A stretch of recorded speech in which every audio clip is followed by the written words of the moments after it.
Did Pontius Pilate write a report to the Roman Emperor Tiberius concerning Jesus, encompassing his miracles, trial, crucifixion, and resurrection? Does this report contain amazing details not even found in the Gospels? Also, what does the Pilate stone, discovered at the archaeological site of Caesarea Maritima in 1961 AD, tell us about Jesus' crucifixion? That's what we're talking about today, so let's begin. A document exists known as the Acts of Pilate. It was first contained in an apocryphal book, the Acts of Peter and Paul, said to be written in the 1st century but was included intact as an earlier original document, supposedly from Pilate himself. It was also later included in a 4th century apocryphal book, the Gospel of Nicodemus. But is it a factual account that was embellished a little by Christians, or totally fabricated? Scholars are divided.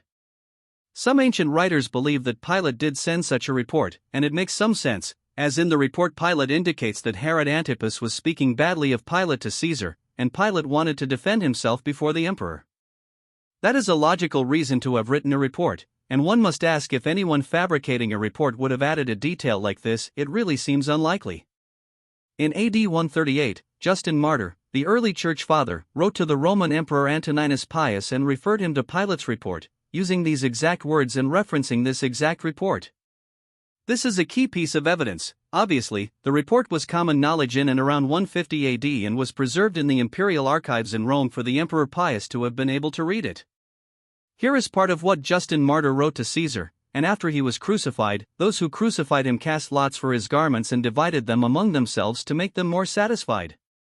Then another church father, Tertullian, relate an account that Tiberius Caesar even tried to have Jesus added to the Roman pantheon of gods based on Pilate's report. Now, whether that's true or not, we don't know. There is no record of it in the Roman archives, but it does show that at least early Christians held the Acts of Pilate in high regard. Not only did Christians hold it in high regard, but the enemies of the cross did as well. Pontius Pilate's letter to Emperor Tiberius serves as a crucial historical artifact, shedding light on the events surrounding Jesus Christ's crucifixion.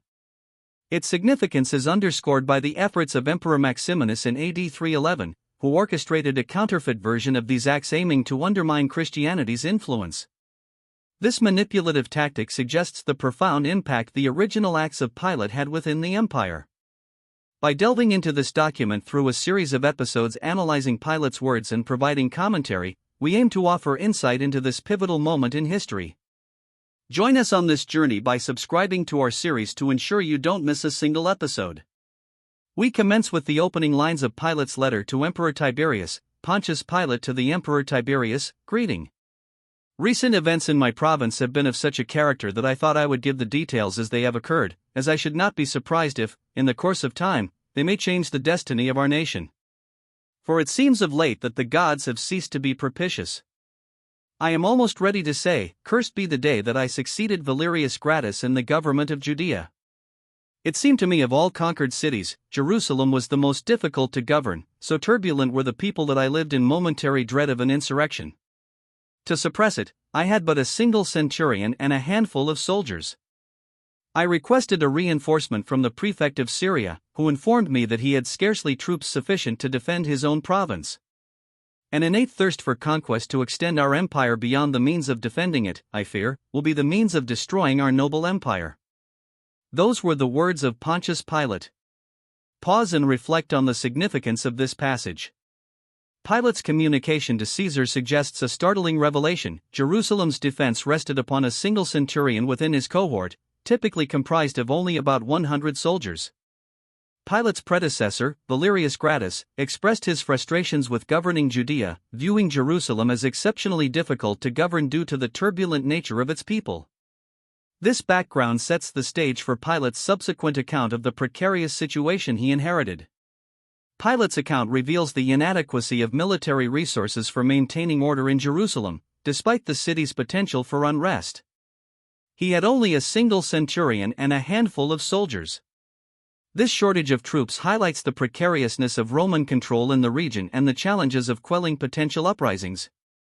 The document also alludes to the broader context of imperial overextension. Pilate expresses concern about the empire's unsustainable expansion beyond its capacity to defend its territories. This hints at the strain on Roman resources and the potential ramifications for the empire's stability. Pilate's apprehensions about the consequences of overextension and the inadequacy of military resources foreshadow the events that unfold later in the narrative. These concerns likely play a significant role in Pilate's decision-making process, including his handling of Jesus' trial and crucifixion. As we delve deeper into the document, we will uncover how this shortage of troops played a pivotal role in Pilate's decision to order the crucifixion of Jesus. Now let's get back to Pilate's words. Among the various rumors that came to my ears, there was one that attracted my attention in particular. A young man, it was said, had appeared in Galilee, preaching with a noble unction a new law in the name of the gods that had sent him. At first, I was apprehensive about his design to stir up the people against the Romans, but soon my fears were dispelled. Jesus of Nazareth spoke rather as a friend of the Romans than of the Jews. One day, in passing by the place of Silo, where there was a great concourse of people, I observed in the midst of the group a young man who was leaning against a tree, calmly addressing the multitude. I was told it was Jesus. This, I could easily have suspected, so great was the difference between him and those who were listening to him. His golden-colored hair and beard gave to his appearance a celestial aspect. He appeared to be about 30 years of age. Never have I seen a sweeter or more serene countenance. What a contrast between him and his hearers with their black beards and tanned complexions. We need to comment on this as well because it may be the only recorded description of Jesus' appearance in historical documents. Particularly interesting is the depiction of him as having blonde hair and a beard. The inclusion of this detail raises questions about its authenticity. Was it an addition made by later scribes copying the document, or did Jesus indeed have lighter-colored hair and a beard compared to his contemporaries? My guess is that it's an add-on by those who copied this document over the years, but we don't know. It's certainly intriguing. Returning to Pilate, unwilling to interrupt him by my presence, I continued my walk but signified to my secretary to join the group and listen. My secretary's name was Manlius. He was the grandson of the chief of the conspirators who encamped in Asia awaiting Catiline. Manlius was an ancient inhabitant of Judea and well acquainted with the Hebrew language. He was devoted to me and worthy of my confidence.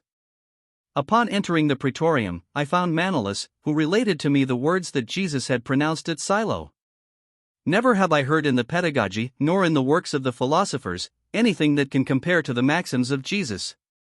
One of the rebellious Jews, so numerous in Jerusalem, having asked him if it was lawful to give tribute to Caesar, Jesus replied, "Render unto Caesar the things which belong to Caesar, and unto God the things that are God's." It was on account of the wisdom of this saying that I granted so much liberty to the Nazarene, for it was in my power to have him arrested and exiled to Pontus, but this would have been contrary to the justice which has always characterized the Romans. The man was neither seditious nor rebellious. I extended to him my protection, unknown perhaps to himself. He was at liberty to act, to speak, to assemble and address the people, and to choose disciples unrestrained by any praetorian mandate. But this unlimited freedom granted to Jesus provoked. The Jews, not the poor, but the rich and powerful, held particular animosity toward Jesus. It is true that Jesus was severe on the latter, which, in my opinion, provided a political reason not to control the Nazarenes' liberty. To scribes and Pharisees, he would say, "You are a race of vipers, you resemble painted sepulchres." At other times, he would chastise the proud alms of the publican, telling him, "The mite of the poor widow is more precious in the sight of God."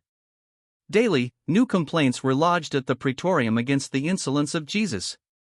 I was even informed that some misfortune might befall him, that it would not be the first time Jerusalem had stoned those claiming to be prophets, and that, should the praetorium refuse justice, an appeal would be made to Caesar.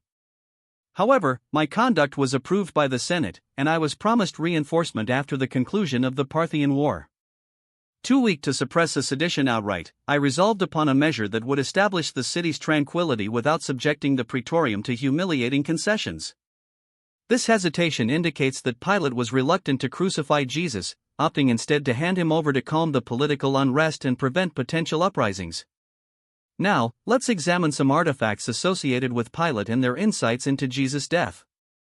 The Pilate stone sheds light on this event. Discovered in 1961 near Caesarea Maritima in Israel, The Pilate stone, or Pilate inscription, is an ancient limestone artifact significant as archaeological evidence of Pontius Pilate's existence as the Roman governor of Judea, mentioned in the New Testament accounts of Jesus' trial and crucifixion.